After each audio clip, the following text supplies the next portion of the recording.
اس طرح ان تمام لوگوں نے اپنے ساتھیوں کو اسلام قبول کرنے کی دعوت دی اور مسلمانوں کی تعداد آہستہ آہستہ بڑھنے لگی۔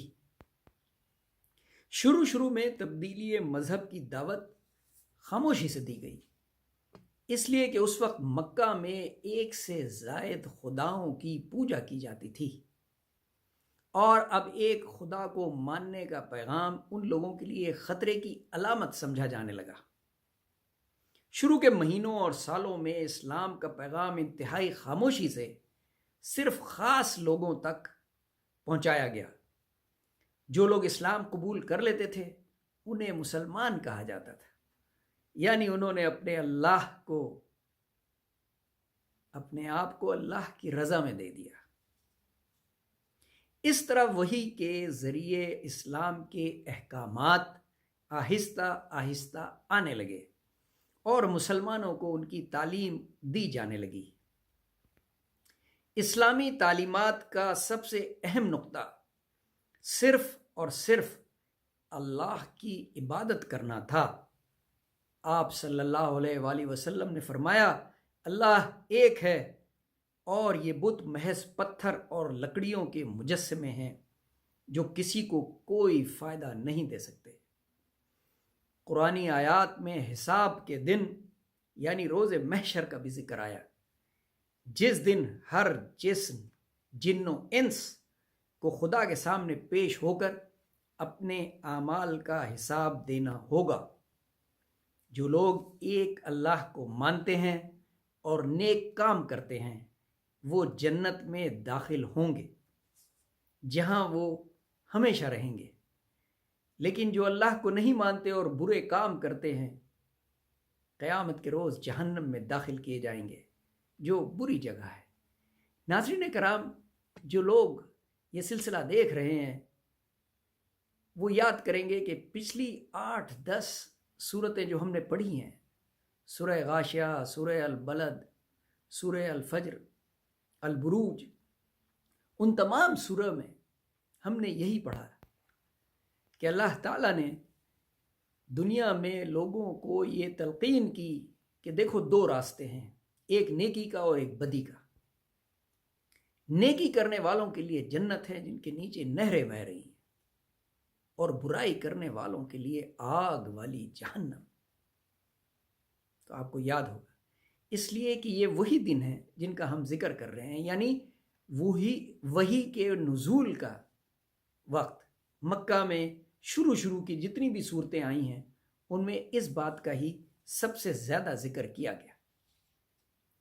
اس کے بعد فراس الخطیب نے ایذا رسانی کا ذکر کیا کہ کتنی مشکل پیش آئی آپ صلی اللہ علیہ وآلہ وسلم کو اپنا پیغام لوگوں تک پہنچانے۔ قریش کے سرداروں نے یہ بھی کوشش کی کہ اسلام مکہ سے باہر نہ پھیل سکے، اسی لیے جو مسلمان ایبیسینیا چلے گئے تھے، قریش نے وہاں کے عیسائی بادشاہ نجاشی کے پاس اپنے سفیر روانہ کیے تاکہ انہیں واپس لا کے سزا دی جا سکے۔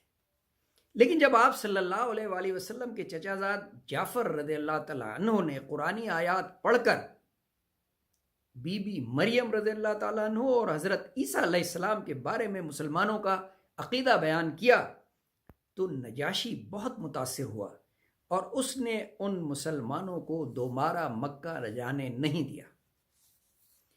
ان سخت حالات میں آپ نے اللہ کا پیغام پہنچایا۔ قریش کی طرف سے لگائی پابندیوں نے بنو ہاشم کے لوگوں کو بے پناہ نقصان پہنچایا۔ ان کے گھر چھن گئے، سامان لٹ گیا، غذائی قلت ہو گئی اور جانی و مالی نقصان نے ان کی کمر توڑ کے رکھ دی۔ ذاتی طور پہ آپ صلی اللہ علیہ وآلہ وسلم کو بہت نقصان ہوا۔ 619 عیسوی میں بی بی خدیجہ رضی اللہ تعالیٰ عنہ انتقال کر گئی۔ فوراً بعد ہی آپ صلی اللہ علیہ وسلم کے چچا ابو طالب انتقال کر گئے۔ گو کہ وہ مسلمان نہیں ہوئے تھے، لیکن انہوں نے آپ صلی اللہ علیہ وسلم کی بہت مدد کی۔ ابو طالب کے انتقال کے بعد بنو ہاشم کو بہت نقصان ہوا، کیونکہ قبیلہ ایک مضبوط رہنما سے محروم ہو گیا تھا۔ اپنے خاندان کی مدد ختم ہونے کے بعد اور طائف کے انکار کی وجہ سے اور بنو ہاشم پہ ڈھائے جانے والے مظالم کی باعث آپ صلی اللہ علیہ وآلہ وسلم نے مکہ سے ہجرت کا ارادہ کیا۔ مکہ کے شمال میں 300 کلومیٹر پہ ایک نخلستان تھا جس کا نام یثرب تھا، یعنی مدینہ۔ وہاں دو بڑے قبائل اوس اور خزراج سن 610 عیسوی سے آپس میں اختلافات میں الجھے ہوئے تھے۔ اس کے علاوہ وہاں کے یہودی قبائل بھی عرب قبیلوں سے اختلافات رکھتے تھے۔ آپ صلی اللہ علیہ وآلہ وسلم یثرب میں ایک انتہائی ایماندار، دیانتدار اور معتبر شخصیت کے طور پہ جانے جاتے تھے۔ سن 620 عیسوی میں یثرب کے ایک وفد نے مکہ میں آپ صلی اللہ علیہ وآلہ وسلم سے ملاقات کی اور آپ صلی اللہ علیہ وآلہ وسلم کو مدینہ کی طرف ہجرت کرنے کی دعوت دی۔ آپ صلی اللہ علیہ وآلہ وسلم نے اس دعوت کو قبول کرتے ہوئے مسلمانوں کو ہجرت کی ترغیب دی، اور آپ صلی اللہ علیہ وآلہ وسلم اپنے قریبی ساتھی حضرت ابو بکر رضی اللہ تعالیٰ عنہ کے ہمراہ 622 عیسوی میں سب سے آخر میں سفر ہجرت پہ روانہ ہوئے۔ گو کہ قریش نے آپ صلی اللہ علیہ وآلہ وسلم کو قتل کرنے کا منصوبہ بنایا، لیکن اللہ کی مدد سے آپ صلی اللہ علیہ وآلہ وسلم محفوظ رہے۔ یثرب، جس کا نام تبدیل کر کے مدینۃ المنورہ رکھ دیا گیا تھا، آپ صلی اللہ علیہ وسلم وہاں محفوظ تھے اور اسلام کی دعوت دینے میں کسی قسم کی پریشانی نہیں تھی۔